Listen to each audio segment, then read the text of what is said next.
We're a community reporting team, and Rochdale Council have asked us to make this film to show a different way of working. When organisations and their staff enable communities to achieve their aims, the results can be phenomenal. We want to show real-life examples of this community-led, system-enabled approach.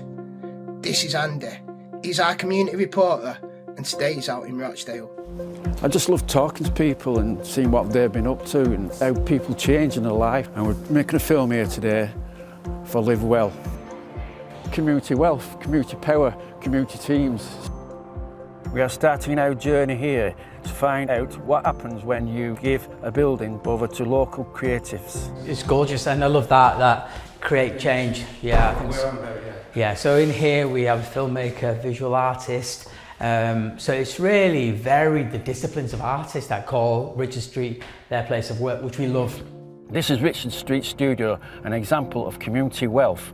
I call this the Instagrammable staircase because once people visit here... Parvez is from Breaking Barriers, a production company that was given a chance to run the old building. So when they approached lots of creative organisations, we said, what do you need? And we said, look, we don't have a base. You know, we'd love a place where we could call home. We'd love a rehearsal space.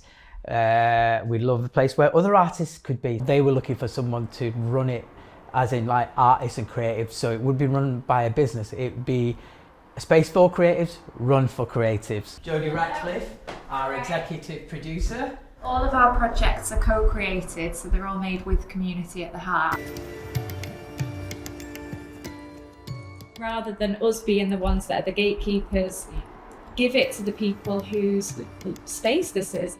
Community wealth to me is about offering an opportunity to an organisation like Breaking Barriers, which is so heavily invested in Rochdale, an opportunity, a platform, a place to actually call home, to start art and culture in a place, but then you can resonate and take it much further.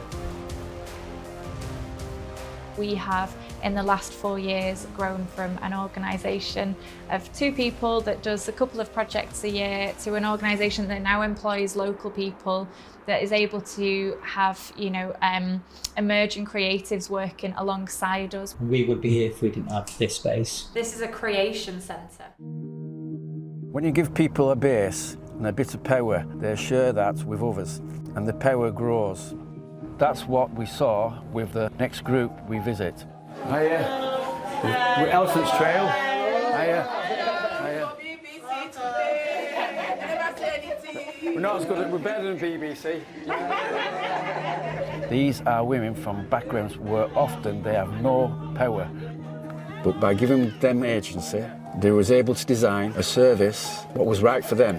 We know there are a lot of food pantries in Middleton, but we also recognize the fact that we have African families, Asian families who need cultural food, and they told us months ago that they wanted cultural food. And we're lucky to get funding from Action Together to supply this. We have Iwisa for those from East Africa.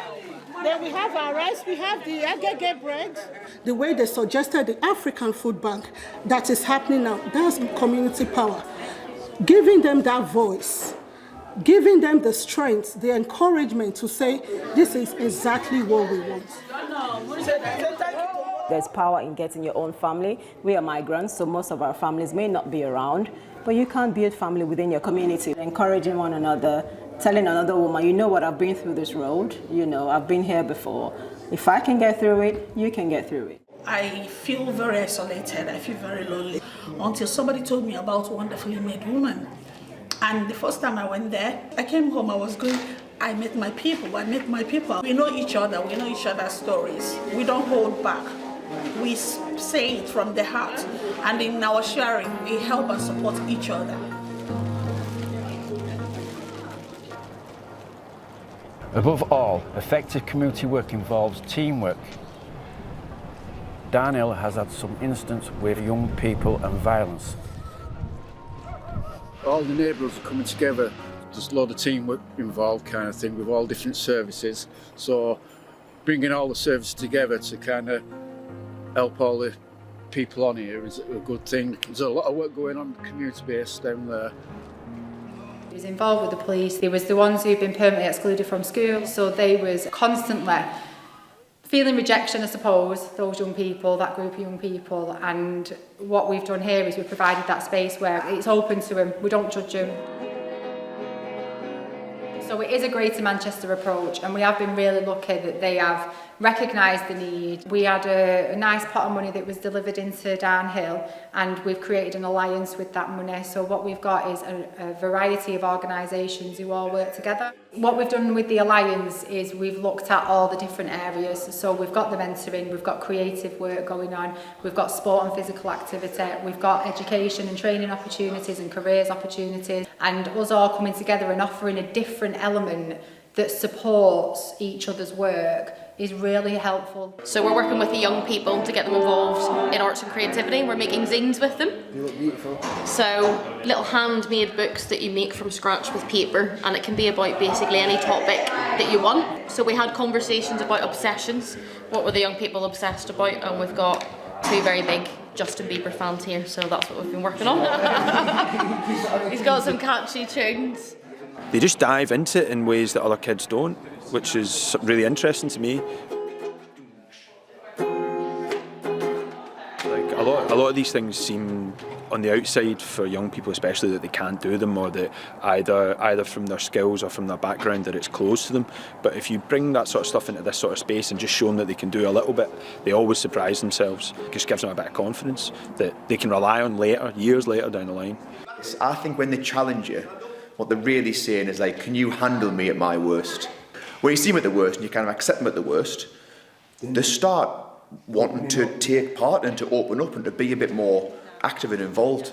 Before, she'd be going in the woods or she'd be hanging about with different people who she shouldn't be hanging about with. It's a lifesaver for me. She's under send and everything now, and it gives her something to do. Okay. And it really controls her, you know, instead of her being aggressive and everything like that. She's absolutely brilliant. Every Tuesday when she comes here, she's fantastic. Sharing power is not always easy, but we've seen how sharing power, wealth and teamwork can go so far. Can we imagine what Rochdale would be like if we all shared lots of it? Imagine we have our own space where there is no restriction of the number of people that can come in. We can't do stuff alone, really, let's be honest. We need support. We need people like you who live well. We need that community power. It's quite a radical act to say, no, this is ours, this is everybody's, everybody can use this space. We have I suppose, a responsibility to open up people's opportunities. It's great to see that there's a foundation now and there's a start, and it would be nice to know that we've got some more kind of longer term support, and from that we can really kind of structure and develop the work going forward. It's challenging, but when you pull it off, it's a class feeling. As we're signing off here and we're wrapping up, it just feels important to say that, you know, this movement's all about like empowering and enabling communities, and we believe a big part of that is giving them the opportunity to tell their own stories. So really we just want to acknowledge the fact that we've been entrusted and we've been supported to do that on this occasion, and we feel like that might actually probably be like one of the really good examples of these themes that we've been talking into, you know. So we wanted to end on that note with a lot of gratitude and a lot of optimism for the future. What do these examples make you think about your role in a more community-led approach? What might you do differently? And what would you need to work in this new way?